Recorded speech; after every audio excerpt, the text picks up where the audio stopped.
कृष्ण कृष्ण कृष्ण हरे हरे, हरे राम राम राम हरे हरे, हरे कृष्ण कृष्ण कृष्ण हरे हरे, हरे राम राम राम हरे हरे, हरे कृष्ण कृष्ण कृष्ण हरे हरे, हरे राम राम हरे हरे। श्री रामचरितमानस। स्वामी के चरणों में नित्या नया अनुराग उत्पन्न होने लगा और तप में ऐसा मन लगा कि शरीर की सारी सुध बिसर गई। 1000 वर्ष तक उन्होंने मूल और फल खाए, फिर 100 वर्ष साग खाकर बिताए। कुछ दिन जल और वायु का भोजन किया और फिर कुछ दिन कठोर उपवास किए। जो बेलपत्र सूखकर पृथ्वी पर गिरते थे, 3000 वर्ष तक उन्हीं को खाया, फिर सूखे पत्ते भी छोड़ दिए। तभी पार्वती का नाम अर्पणा हुआ। तब से उमा का शरीर क्षीण देखकर आकाश से गंभीर ब्रह्मावाणी हुई, हे पर्वतराज की कुमारी, सुन तेरा मनोरथ सफल हुआ। तू अब सारे असह क्लेशों को, कठिन तप को त्याग दे। अब तुझे शिवजी मिलेंगे। हे भवानी, धीर मुनि और अज्ञानी बहुत हुए हैं, पर ऐसा कठोर तप किसी ने नहीं किया।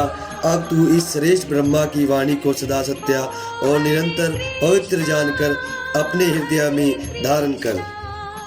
जब तेरे पिता बुलाने को आवे, तब हट छोड़कर घर चली जाना, और जब तुम्हें सप्तऋषि मिले, तब इस वाणी को ठीक समझना।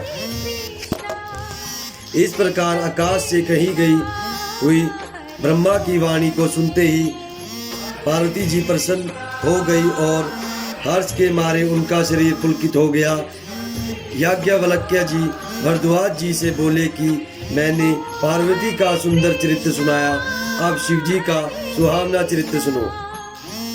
जब से सती ने जाकर शरीर त्याग किया, तब से शिव जी ने मन में वैराग्य हो गया।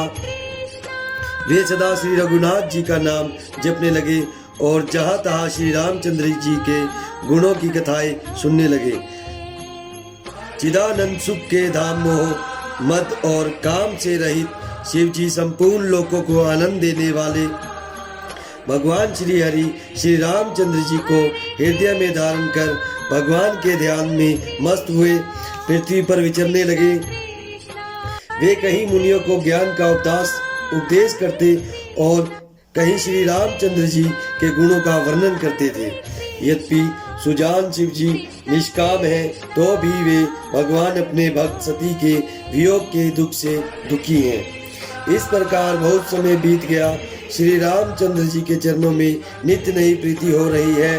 शिव जी के कठोर नियम, अनन्य प्रेम और उनके हृदय में भक्ति की अटल टेक को जब श्री रामचंद्र जी ने देखा, तब कृतज्ञ उपकार मानने वाले कृपालु रूप और शील के भंडार महान तेज पूज भगवान श्री रामचंद्र जी प्रकट हुए। उन्होंने बहुत तरह से शिव जी की सराहना की और कहा कि आपके बिना ऐसा कठिन व्रत कौन निभा सकता है। श्री रामचंद्र जी ने बहुत प्रकार से शिव जी को समझाया और पार्वती जी का जन्म सुनाया।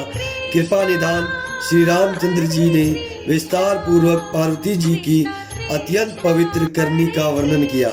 फिर उन्होंने शिव जी से कहा, हे शिव जी, यदि मुझ पर आपका स्नेह है तो आप मेरी विनती सुनिए। मुझे यह मांगे दीजिए कि आप जाकर पार्वती के साथ विवाह कर ले। शिव जी ने कहा, यद्यपि ऐसा उचित नहीं है, परंतु स्वामी की बात भी कभी मेटी नहीं जा सकती। हे नाथ, मेरा यही परम धर्म है कि मैं आपकी आज्ञा को सिर पर रखकर उसका पालन करूं। माता पिता गुरु और स्वामी की बात को बिना ही विचारे शुभ समझकर करना मानना चाहिए। फिर आप तो सब प्रकार से मेरे परम हितकारी हैं। हे नाथ, आपकी आज्ञा मेरे सिर पर है। शिव जी की भक्ति, ज्ञान और धर्म से युक्त वचन रचना सुनकर प्रभु श्री रामचंद्र जी संतुष्ट हो गए। प्रभु ने कहा, हे हर, आपकी प्रतिज्ञा पूरी हो गई। अब हमने जो कहा है उसे हृदय में रखना। इस प्रकार कहकर श्री रामचंद्र जी अंतर्धान हो गए। शिव जी ने उनकी वह मूर्ति अपने हृदय में रख ली उसी समय सप्तऋषि शिव जी के पास आए। प्रभु महादेव जी ने उनसे अत्यंत सुहावने वचन कहे। आप लोग पार्वती के पास जाकर उनके प्रेम की परीक्षा लीजिए और हिमाचल को कहकर उन्हें पार्वती को लिवा लाने के लिए भेजिए तथा पार्वती को घर भिजवाइए और उनके संदेह को दूर कीजिए। ऋषियों ने यहाँ वहाँ जाकर पार्वती को कैसी देखा, मानो मूर्तिमान तपस्या ही हो। मुनि बोले, हे शैल कुमारी सुनो, तुम किस लिए इतना कठोर तप कर रही हो? तुम किसकी आराधना करती हो और क्या चाहती हो? हमसे अपना सच्चा में भेद क्यों नहीं कहती? पार्वती ने कहा, बात कहते मन बहुत सकुचाता है। आप लोग मेरी मूर्खता सुनकर हंसेंगे। मन ने हट पकड़ लिया है, वह उपदेश नहीं सुनता और जल पर दीवार उठाना चाहता है। नारद जी ने जो कह दिया उसे सत्य जानकर मैं बिना ही पाप के उड़ना चाहती हूँ। हे मुनियों, आप मेरा अज्ञान तो देखिए कि मैं सदा शिव जी को ही पति बनाना चाहती हूँ। पार्वती जी की बात सुनते ही ऋषि लोग हंस पड़े और बोले, तुम्हारा शरीर पर्वत से ही तो उत्पन्न हुआ है। भला कहो तो नारद का उपदेश सुनकर आज तक किसका घर बसा है? उन्होंने जाकर दक्ष के पुत्रों को उपदेश दिया था, जिससे उन्होंने फिर लौटकर घर का मुंह भी नहीं देखा। चित्रकेतु के घर को नारद ने ही चौपट किया। फिर यही हाल हिरण्यकशिपु का हुआ। जो स्त्री पुरुष नारद की सीख सुनते हैं वे घर बार छोड़कर अवश्य ही भिखारी हो जाते हैं। उनका मन तो कपटी है, शरीर पर सजनों के चिन्ह हैं, वे सभी को अपने समान बनाना चाहते हैं। उनके वचनों पर विश्वास मानकर तुम ऐसा पति चाहती हो जो स्वभाव से ही उदासीन, गुणहीन, निर्लज, बुरे वेश वाला, नर कपड़ों की माला पहने वाला, कुलहीन, बिना घर बार का, नंगा और शरीर पर सांपों को लपेटे रखने वाला है। ऐसे वर के मिलने से कहो तुम्हें क्या सुख होगा? तुम उस ठग नारद के बहकावे में आकर खूब भूली। पहले पंचों के कहने से शिव ने सती से विवाह किया था, परंतु फिर उसे त्याग कर मरवा डाला। अब शिव को कोई चिंता नहीं रही, भीख मांगकर खा लेते हैं और सुख से सोते हैं। ऐसे स्वभाव से ही अकेले रहने वालों के घर भी भला क्या कभी स्त्रियां टिक सकती हैं? अब भी हमारा कहा मानो, हमने तुम्हारे लिए अच्छा वर विचारा है। वह बहुत ही सुंदर, पवित्र, सुखदायक और सुशील है, जिसका यश और लीला वेद गाते हैं। वह दोषों से रहित, सारे सद्गुणों की राशि, लक्ष्मी का स्वामी और वैकुंठपुरी का रहने वाला है। हम ऐसे वर को लाकर तुमसे मिला देंगे।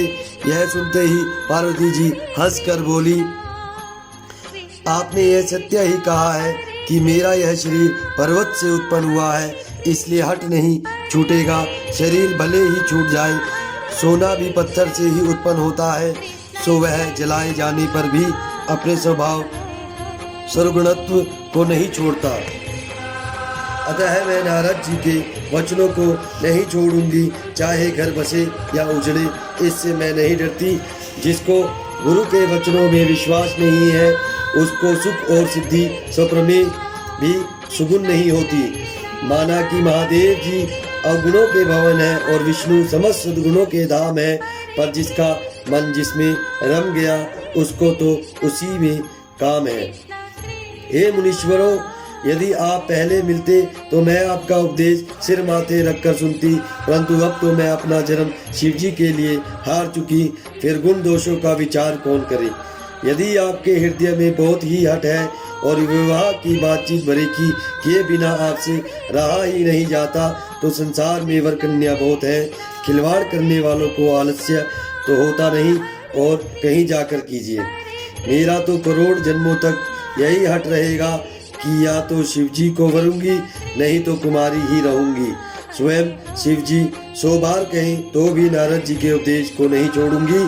जगजननी पार्वती जी ने फिर कहा कि मैं आपके पैर पड़ती हूँ, आप अपने घर जाइए, बहुत देर हो गई। शिव जी में पार्वती जी का ऐसा प्रेम देखकर ज्ञानी मुनि बोले, हे जगजननी, हे भवानी, आपकी जय हो, जय हो। हरे कृष्ण कृष्ण कृष्ण हरे हरे, हरे राम राम राम हरे हरे, हरे कृष्ण कृष्ण कृष्ण हरे हरे, हरे राम राम राम हरे हरे।